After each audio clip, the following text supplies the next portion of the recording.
and the call ended instantly. Ophelia looked at the phone in her hand as the screen went dead. She tried to figure out who it was. Who could this be? She wondered to herself. Her husband was looking at her. He knew something had gone wrong, and he knew it had to do with the call he saw her pick just now. But what exactly was it? Was it just the call? Or was there something that was said? "Ophelia, what's wrong?" he said, studying her face with furrowed brows. "I don't understand what this is, I don't," she stammered. "You don't understand what, Ophelia?" her husband asked her. "I just received the call and it doesn't sound good," she explained. "What did the call say?" Alexander asked her. "The person was saying something like, 'My life is not safe with you,'" she explained to him, but she was still in confusion about why the person would say what they said. "Don't forget that it's not only you that threat was for. It's us, so don't worry about it, I will handle it myself," he said firmly. "Let's go on our tour now." He stretched his hand to her and she took it. They went from corner to corner of the presidential suite. It was a beautiful place. They opened one of the wardrobes which she had not touched, and in it were ball gowns and jewelry, which were already borrowed on her behalf. "Well, we have a ball to attend tonight, and I want us to go together. You wear one of those dresses and we will go," Alexander said. He could see excitement playing a number on her face. Her face broke out in a smile. She was so happy she didn't know which one to pick among the dresses and the jewelry. "We still have some more places to tour, so if you are done admiring the dresses, take my hand and let's go." She looked one last time at them and followed him behind. They went to the balcony, which showed off the beautiful sea. The presidential suite was a marvel of luxury and elegance, occupying the top floor of the opulent hotel. Upon entering, guests were greeted by a spacious foyer adorned with polished marble floors, designer sofas and armchairs arranged around a sleek coffee table, complemented by tasteful artwork adorning the walls. The suite's dining area boasted a large mahogany table with seating for 8, perfect for hosting intimate dinners or business meetings. Adjacent to it was a fully equipped kitchenette with top-of-the-line appliances and a well-stocked minibar. Floor-to-ceiling windows lined the outer walls, offering breathtaking panoramic views of the city skyline and beyond. "When I see this on postcards, I'm stunned and surprised. So, water can truly be close to a building and yet not flood the house? It's a puzzle to me," she said with wonder in her eyes as she looked from one side to the other. "Yes, it is, but it's been like this for years," he responded. "Alexander, have you ever been to Venice before?" she asked. "Yes, several times," he answered. "So tell me, which countries have you been to?" she asked him curiously. "Oh, Ophelia, you don't want me to go through a round of long stories. I've been through many countries all over the world. I've been everywhere." "Really? And do you promise to take me to every single place you have been to?" Ophelia asked.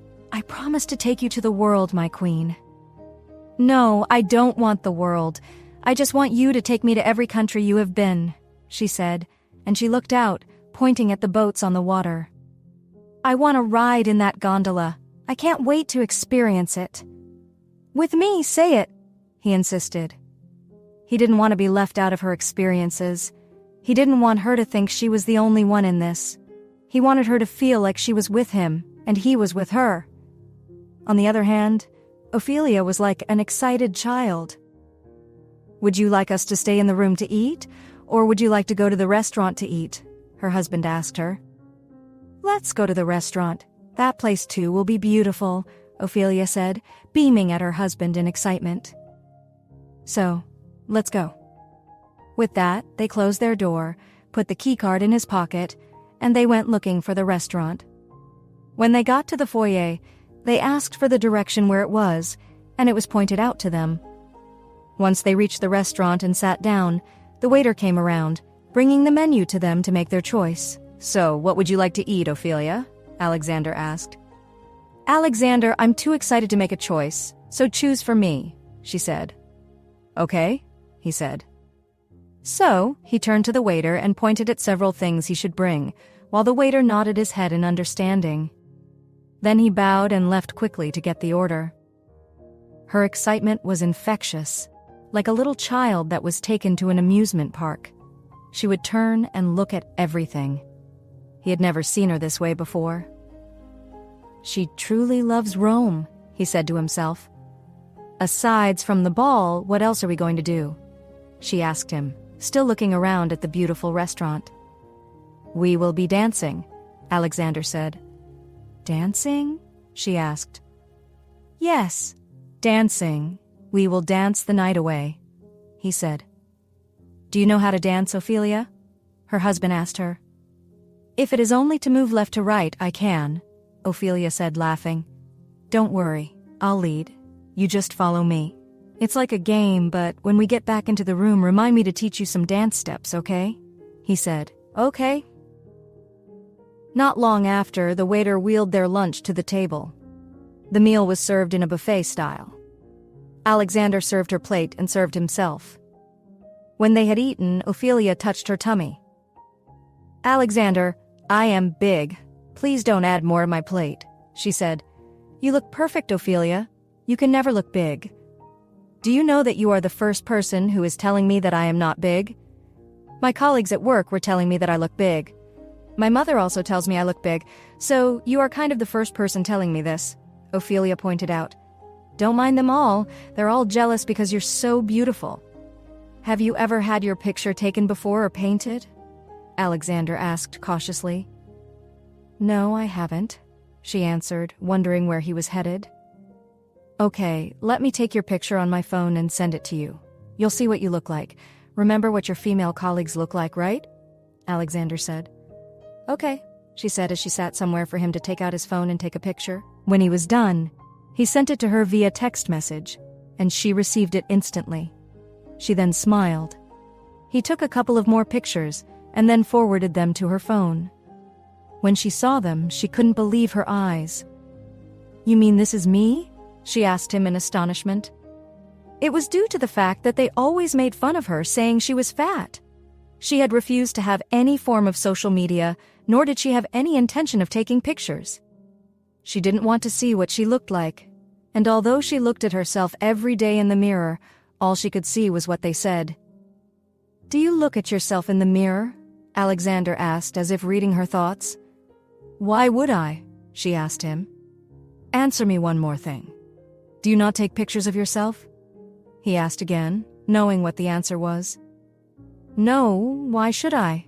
She asked him again. This is the reason why you believe whatever those people tell you about yourself. Because you don't do these things, you're not bone thin. You are just perfect. Did you not notice that I always hold your hand whenever we're together? It's because men ogle you ravenously, he said, smiling. Please don't pull my leg, she confessed. You have to believe that about yourself. I'm not pulling your leg. You are extremely beautiful, and I want you to act like it, Alexander said.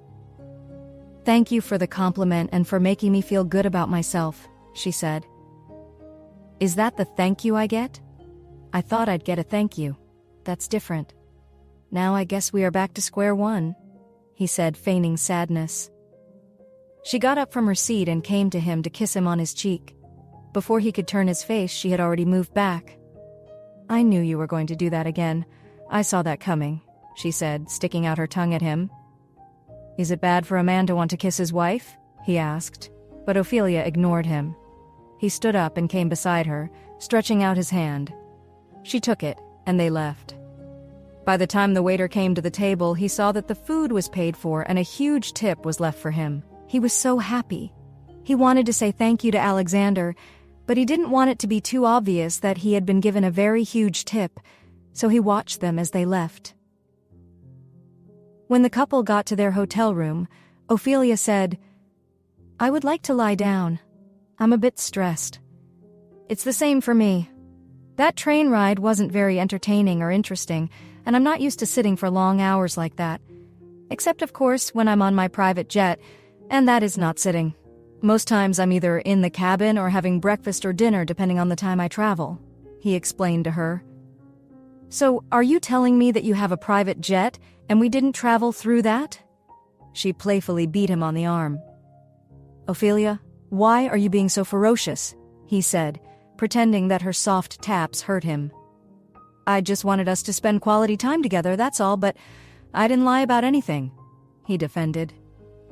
They went and laid together on the bed in companionable silence. Before long, Ophelia had fallen asleep and Alexander's eyes were drooping. But because they already knew at the front desk that they would be attending the ball, they called them. The phone rang continuously, and Alexander got up to pick it up. "Hello?" "Hello, signore, it is almost time for the ball. I called to remind you," the concierge said. "Thank you very much," Alexander responded and dropped the receiver. He came back to the room and realized that Ophelia was already awake. "We should have our shower now," she said, because she had overheard the conversation in the living room. "Okay, so should I join you?" he said with a straight face. "Not on your life," Ophelia responded and quickly ran to the door of the bathroom and locked it. Alexander laughed at her reaction. He laughed so loud she could hear his laughter through the closed door of the bathroom. She quickly showered, freshened up, and came out to wear one of the gowns. She looked at them, trying to choose what she wanted to wear. Then she realized they were all beautiful and it would be a hard choice, so she turned to her husband. "Alexander, please pick a dress for me," she begged. So he got up and picked a burgundy color. "This would flatter you so well," he said, looking into her eyes. Instantly, she was lost in his hazel ones, and for that moment, it was like it was only her. When she got herself back, she wore the dress and looked at herself in the mirror. She saw that she looked so beautiful. She was seeing herself through Alexander's eyes for once. Once she was done dressing and turned, she realized that Alexander had gone into the bathroom, and in no time he was out and also dressed in his tuxedo suit. He was looking like Prince Charming on a GQ front cover. They stepped out of their room and rode the elevator back to the ground floor. At the foyer, the concierge came to meet them. "I hope our accommodations are to your liking, sir," he asked, smiling. "Yes, they are. I would like the use of that limo again," he said.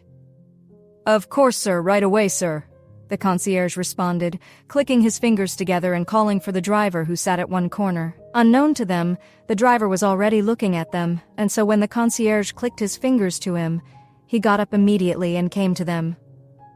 "We will be going for the ball," Alexander informed him, and the man gave a quick nod in understanding. In no time, they were at the ball.